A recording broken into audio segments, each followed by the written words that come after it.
அன்பு நேயர்களே, இன்று வியாழக்கிழமை, இன்று மாலை நமக்கு அங்கு நண்பர்கள் செய்தி ஒன்று உலக பரப்பில் ஆச்சரியம், அதிசயம், பரபரப்பு, அதிர்ச்சி. என்னவாம்? அதாவது இஸ்ரேலின் அணுசக்தி சம்பந்தமான உத்தியோகபூர்வ ஆவணத்தை ஈரானின் உளவுத்துறை அமைச்சர் இஸ்ரேலிய அணுசக்தி ஆவணங்கள் மில்லியன் கணக்கான பக்கங்கள் தெஹ்ரானுக்கு உள்நாட்டினர் உதவியுடன் கடத்தப்பட்டு அரசு தொலைக்காட்சியில் காட்டப்பட்டதாக கூறுகின்றார். இதுதான் உலக செய்தி. நாம் ஏற்கனவே இந்த இஸ்ரேல் ஈரான் இந்த போரின் போது நாம் ஒரு விடயத்தை சொல்லியிருந்தோம் இல்லையா? அதாவது ஈரானுக்குள் ஏராளமான ஈரானுக்கு எதிரான உளவாளிகள் அள்ளப்பட்டு வருகின்றார்கள். இதே நேரம் ஈரான் தன்னுடைய உளவாளிகளை இஸ்ரேலுக்கு அனுப்பின சொல்லியிருந்தோம். யாருக்கு ஞாபகம் உண்டு? தயவு செய்து பயந்து விடுங்கள். இதை நாம் திட்ட தெளிவாக சொல்லியிருந்தோம். ஈரான் கூட அவங்களோட உளவு அணியை அனுப்பிட்டாங்க.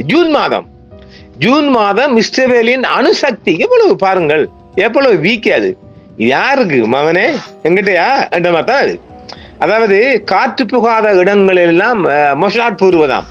அதையும் தாண்டி இந்த ஈரான்காரங்க பூந்து அவன் உளவாளியை கொஞ்சம் போட்டு பிடிச்சிக்கான்னு சொன்னால் மிகப்பெரிய வெற்றி, மிகப்பெரிய சாதனையாத்தான் உலக பரப்பில் இது பார்க்கப்படுகின்றது. நாளை முதல் இந்த செய்தி அடிபடும் என்று நினைக்கின்றேன். இது பாகிஸ்தானுக்கு உள்ளிருந்து கசிந்த செய்தியாக தருகின்றோம். ஆக இது உளவு சாதனங்கள் மூலம் மூடப்பட்ட செய்திதான். ஆனாலும் ஈரான் மிகப்பெரிய சாதனை ஒன்றை செய்தி இருக்கின்றதாகத்தான் உலக பரப்பில் செய்யப்படும். அடுத்தது இத்தாலி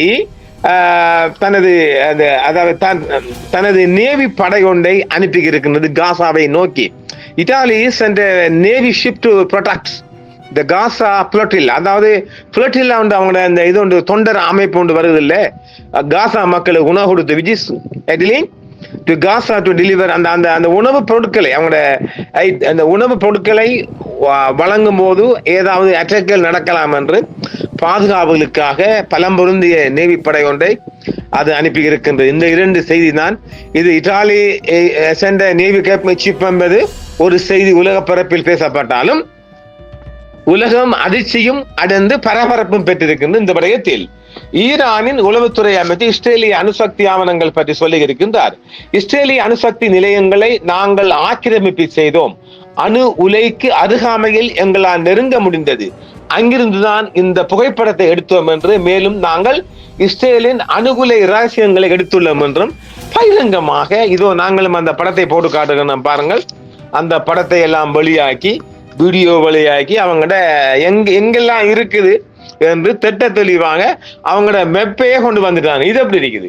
தலையை வெட்டிக்கான உடலே சாதிக்கிறவங்களா பாவிகளா? இதுதான் தற்போது இஸ்ரேலின் தூக்கத்தை கலைத்துள்ளது. இது எப்படி ஈரானுக்கு சாத்தியமானது என்றால் அது ஒரு ரகசியம் இருக்கின்றது. நாம் இந்த செய்திக்குள் செல்லுவோம். எப்படி நாம சொல்லியிருந்தோம் இல்லை ஏற்கனவே? எப்படி? அதாவது கடந்த 6ஆம் மாதம் ஜூன் மாதம் ஈரான் இஸ்ரேல் மீது ஒரு போர் தொடுத்தது இல்லை. அந்த போரின் போது ஏராளமான உளவாளிகள், இந்திய உளவாளிகள் உட்பட உலகம் பறந்த எல்லா உளவாளிகள் தான் இந்தியனாக கூட, இந்த உளவாளிகள் ஈரானுக்கு இருக்க நம்ம முதல் சொல்லிக் கொடுத்தோம் இல்லை, அல்லப்பட்டுச்சு. இப்போ அந்த டைம்ல நாம சொல்லியிருந்தோம் இஸ்ரேலுக்குள் ஈரான் தனது உளவு பிரிவு ஒன்றை அனுப்பிவிட்டது. எல்லாம் உளவாளிகள் தான். அந்த உளவாளி கச்சிதமாக காரியத்தை முடிச்சிட்டு நாட்டுக்குள் ஈரானுக்குள்ளே வந்துட்டானாம். இது எப்படி இருக்குது? இது சம்பந்தமாக நாம் அது பார்ட் 2ல சொல்லலாம். ஒரு செய்திக்கு சொல்லுவோமா? இஸ்ரேலின் அணுசக்தி திட்டங்கள் குறித்து பரந்த ஆவண காப்பகத்தை ஈரான் வெளியிட்டது உள்கசிவுகளை மேற்கோள் காட்டியது.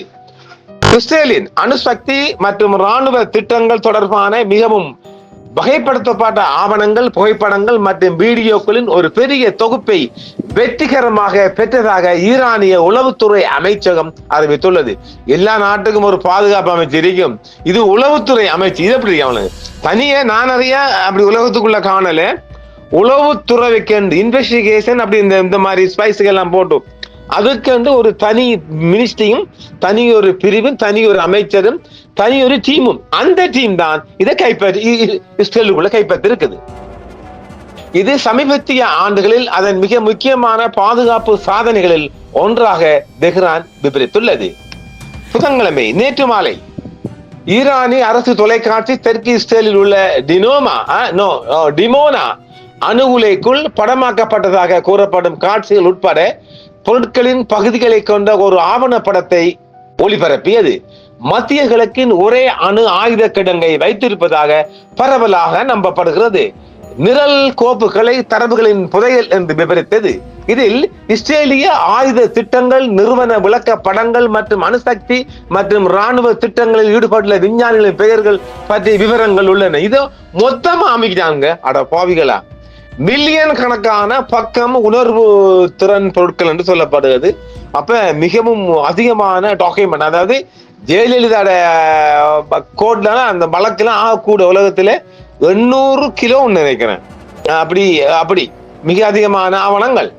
800 கிலோவா 800 ஆமா என்றால் அது பக்கங்கள் மனித அதை கொண்டு போறதுக்கு ஒரு வெஹிக்கிள் தேவைப்பட்டுச்சு. அப்படி ஆவணப்படத்தில் ஈரானிய உளவுத்துறை அமைச்சர் இஸ்மாயில் ஹாதிப் மாதங்களுக்கு முன்பு மேற்கொள்ளப்பட்ட மாதங்களுக்கு முன்பு மேற்கொள்ளப்பட்ட இந்த நடவடிக்கையில் இஸ்ரேலிய அணுசக்தி மற்றும் பாதுகாப்பு நிறுவனங்களுக்குள் உள்ளவர்களின் ஒத்துழைப்பு இருந்தது என்றார். அப்ப அவன்ட பாதுகாப்பு படைக்குள்ள ஆள் பிடிச்சான். அட பாவிகளா, கடந்த கால மற்றும் தற்போதைய ஆயுத திட்டங்கள், பழைய அணு ஆயுதங்களை மேம்படுத்தும் திட்டங்கள் மற்றும் அமெரிக்கா மற்றும் பல ஐரோப்பிய நாடுகளுடனான கூட்டு முயற்சிகள் பற்றிய தரவு உட்பட மில்லியன் கணக்கான பக்கங்களை கொண்ட பல்வேறு மற்றும் மதிப்புமிக்க தகவல்கள் தெஹ்ரானுக்கு மாற்றப்பட்டதாக அவர் கூறினார். அவ்வளவுதையும் அழிகாந்தார்கள். அது ஸ்கேன் பண்ணானா கடத்திங்க தெரியல. அவ்வளவு ஆவணத்தையும் அழிக்க மில்லியன் கணக்குன்னா நீங்களே பார்த்துங்க, மில்லியன். அப்படியா? சில இஸ்ரேலியர்கள் பணத்திற்காக தகவல்களை வழங்கியதாகவும், இது பொய்யோ தெரியல, சில இஸ்ரேலியர்கள் பணத்திற்காக தகவல்களை வழங்கியதாகவும் மற்றவர்கள் இஸ்ரேலிய பிரதமர் பெஞ்சமின் நெதன்யாகு மீதான விரோத போக்கினால் செயற்பட்டதாகவும் ஹாதிப் மேலும் கூறினார். எங்களுடன் தொடர்ந்து ஒத்துழைக்கும் தனது ஊழியர்களின் வாழ்க்கை நிலைமைகளை நிவர்த்தி செய்ய நெதன்யாகுவை அவர் எச்சரித்தார். எப்ப எல்லா இடமும் கட்ட பண்ணிருக்கானா? நான் பார்த்து அங்க மட்டும் இல்ல, உலகம் முழுதும் ஒரு கட்டப்பர் கூட்டம் இருக்கத்தான் செய்யும், இல்லாதான் பின்ன. லெபனான் செய்தி நிறுவனமான அல் மயாதீன் படி தற்காலிக சேமிப்பில் இஸ்ரேலிய ஆக்கிரமிப்பு திட்டங்கள் மற்றும் அதன் அணுசக்தி நிலையங்கள் தொடர்பான ஆயிரக்கணக்கான ஆவணங்கள் உள்ளன. பொருளின் அளவு மிக பெரியது. அதை மதிப்பாய்வு செய்ய விதிவிலக்காக நீண்ட நேரம் எடுக்கும் என்றும் வட்டாரங்கள் நெட்வொர்க்கிடம் தெரிவித்தன. இவை அனைத்தும் ஈரானில் ஒரு பாதுகாப்பான இடத்திற்கு பாதுகாப்பாக கொண்டு செல்லப்படும் வரை உளவுத்துறை ரகசியமாக வைக்கப்பட்டிருந்ததாக அவர்கள் தெரிவித்திருக்கின்றார்கள். இஸ்ரேலுடன் ஒத்துழைத்தாக குற்றம் சாட்டப்பட்ட நபர்கள் அம்பலப்படுத்தப்பட்டதாகவும் சிலர் தூக்கிலிடப்பட்டதாகவும் ஜூன் மாதத்தில் புறப்பட்ட தரவு அதே மாதம் இஸ்ரேலுக்குள் உள்ள முக்கியமான தளங்களை தாக்க பயன்படுத்தப்பட்டதாகவும் ஹாதிப் மேலும் தெரிவித்திருக்கின்றார். இஸ்ரேல் அதன் பாதுகாப்பு நிறுவனங்களுக்குள் ஈரான் ஊடுருவிய அளவை மறைக்க முயன்றதாக அவர் வலியுறுத்தினார். இது எப்படி இருக்குது? இந்த ஆவணப்படம் இஸ்ரேலிய விஞ்ஞானிகளுக்கு சொந்தமானதாக கூறப்படும் பாஸ்போர்ட்டுகளின் நகல்களையும் சர்வதேச அணுசக்தி அமைப்பின் இயக்குனர் ஜெனரல் ராபர்ட் குரோஷியின் தனிப்பட்ட படங்களையும் காட்சிப்படுத்தியது. இஸ்ரேலிய உளவுத்துறையால் பெறப்பட்டதாக கூறப்படுகிறது. அதாவது ஒரு படத்தில் குரோஷி மின்னி மவுஸ் உடை அணிந்த ஒருவரை முத்தமிடுவதை காட்டியது. ஐநா அணுசக்தி தலைவரை இஸ்ரேல் உளவு பார்த்ததாக நிகழ்ச்சி நிரல் குற்றம் சாட்டியது. அதே நேரத்தில் ஈரானிய அதிகாரிகள் இந்த ஆண்டு தொடக்கத்தில் ஈரானிய அணுசக்தி நிலையங்கள் மீதான இஸ்ரேலிய மற்றும் அமெரிக்க தாக்குதல்களை கண்டிக்க தவறியதாக IAEA மீதான விமர்சனத்தையும் புதுப்பித்தனர். ஜூன் மாதம் ஈரானிய பிரதேசத்தின் மீது இஸ்ரேல் நடத்திய திடீர் தாக்குதலை தொடர்ந்து 12 நாள் போரை தூண்டியதை தொடர்ந்து ஈரானுக்கும் இஸ்ரேலுக்கும் இடையே அதிகரித்த பதட்டங்களுக்கு மத்தியில் இந்த வெளிப்பாடுகள் வந்துள்ளன. அந்த தகவல்களில் IAEA மற்றும் மேற்கத்திய அரசாங்கங்கள் உடந்தையாக இருப்பதாக ஈரானிய தலைவர்கள் குற்றம் சாட்டி வருகின்றனர். அமெரிக்க தலைமையிலான மேற்கத்திய நாடுகள் ஈரான் அணு ஆயுதத்தை உருவாக்க முயற்சிப்பதாக தொடர்ந்து குற்றம் சாட்டி வருகின்றன. குற்றச்சாட்டுகளை தெஹ்ரான் மறுக்கிறது. ஈரானிய அதிகாரிகள் தங்கள் அணுசக்தி திட்டம் அமைதியான நோக்கங்களுக்காகவே என்று வலியுறுத்துகின்றனர். அதே நேரத்தில் சிவில் அணுசக்தியை பின்தொடர்வதற்கான அவர்களின் உரிமையை அடிகோடிட்டு காட்டுகிறார்கள் என்றும் தெரிவித்துள்ளது. தேசிய தொலைக்காட்சியில் ஆவணங்களை வெளியிடுவதன் மூலம் ஈரானிய அதிகாரிகள் இஸ்ரேலுக்கு தங்கள் உளவுத்துறை அணுகலையும் அதிகரித்து வரும் பிராந்திய மோதல்களுக்கு மத்தியில் அத்தகைய தரவை பயன்படுத்த தயாராக இருப்பதையும் சம்சை செய்வதில் தீவிரமாக தெரிகிறது. இஸ்ரேலிய அணுசக்தி திட்டத்துடன் தொடர்புடையதாக கூறும் ஆவணங்கள் மற்றும் படங்களை ஒளிபரப்பியது. அதில் தெஹ்ரான் இஸ்ரேல் பற்றிய தரவு புதையலை பெற்றுள்ளதாக தெரிவித்துள்ளது. இந்த ஆவணப்படம் இஸ்ரேலிய விஞ்ஞானிகளுக்கு சொந்தமானதாக வழங்கப்பட்ட பாஸ்போர்ட்டுகளின் நகல்களையும் உள்ளடக்கியதாகவும் இராணுவ வசதி தளங்கள் பற்றிய தகவல்களையும் காட்டியுள்ளது. தெற்கு இஸ்ரேலில் டிமோனா உலைக்குள் படமாக்கப்பட்டதாக கூறப்படும் காட்சிகளையும் இது காட்டியுள்ளது. இது மத்திய கிழக்கின் ஒரே அணு ஆயுத கிடங்கை வைத்திருப்பதாக பரவலாக நம்பப்படுகிறது. உள்துறை அமைச்சர் இஸ்மாயில் ஜாதிப் ஜூன் மாதத்தில் பெறப்பட்ட தகவல்களை ஈரான் அதே நேரம் இஸ்ரேலுக்குள்ள முக்கியமாக பாதுகாப்பாக வைத்துள்ளதாகவும் தெரிவித்துள்ளார். போருக்கு முன்பு அணுசக்தி மற்றும் ராணுவ தளங்கள் தொடர்பான விவரங்கள் உட்பட ஆயிரக்கணக்கான வகைப்படுத்தப்பட்ட இஸ்ரேலிய ஆவணங்களை அவர் பெறப்பட்டு பாதுகாப்பாக வைத்துள்ளதாகவும் தெரிவித்துள்ளார். இந்த ஆவணப்பட ஆவணங்களை தரவு புதையல் என்று விவரித்து இதில் இஸ்ரேலிய அணு ஆயுத திட்டங்கள், டிமோனா உலை மற்றும் இந்த திட்டங்களில் ஈடுபட்டுள்ள விஞ்ஞானிகளின் பெயர் பட்டியல், அவர்கள் பாஸ்போர்ட் உள்ளடங்கலாகவும் அவர்களின் வசிப்பிடங்கள், தொலைபேசி இலக்கங்கள் அத்தனையும் உள்ளதாகவும் தெரிவிக்கப்படுகின்றது.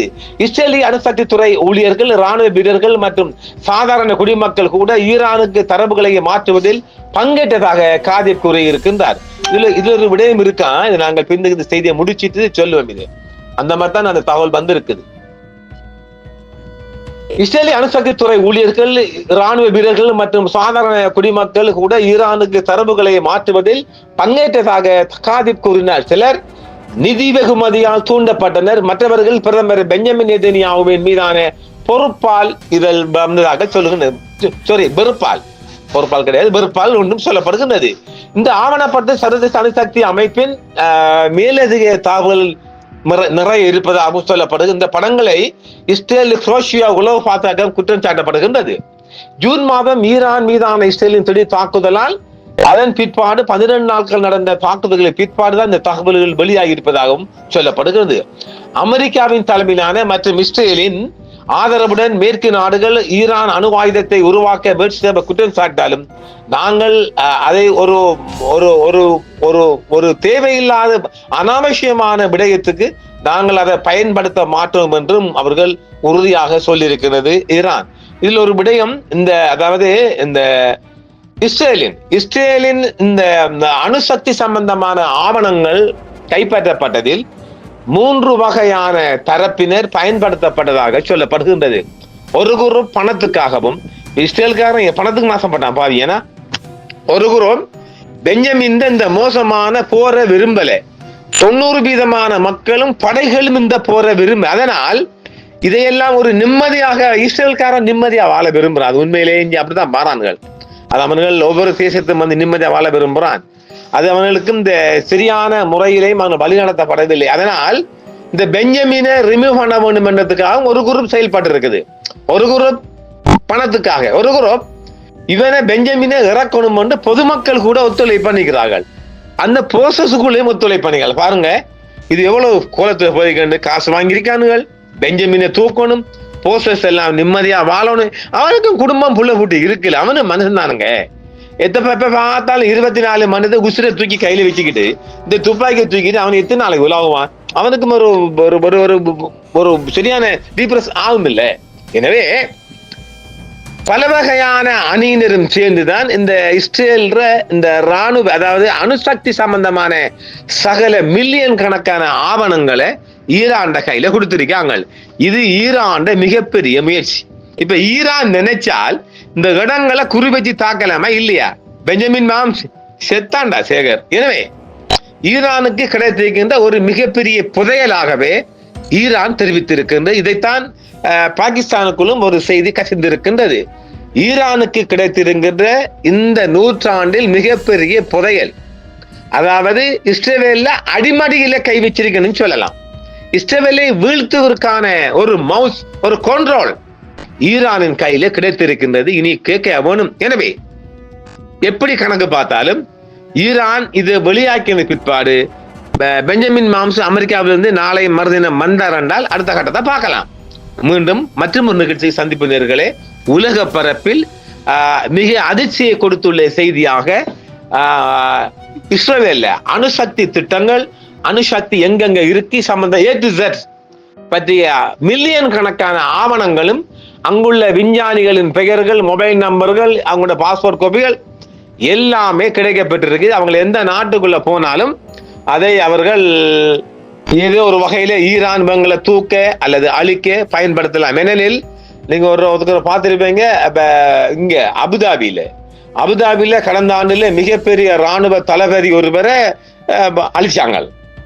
அது யார் அழிச்சாங்க? உஸ்பெகிஸ்தானை சேர்ந்த 3 பேர் பிடிபட்டிருக்கிறாங்க, அழிச்சாங்க.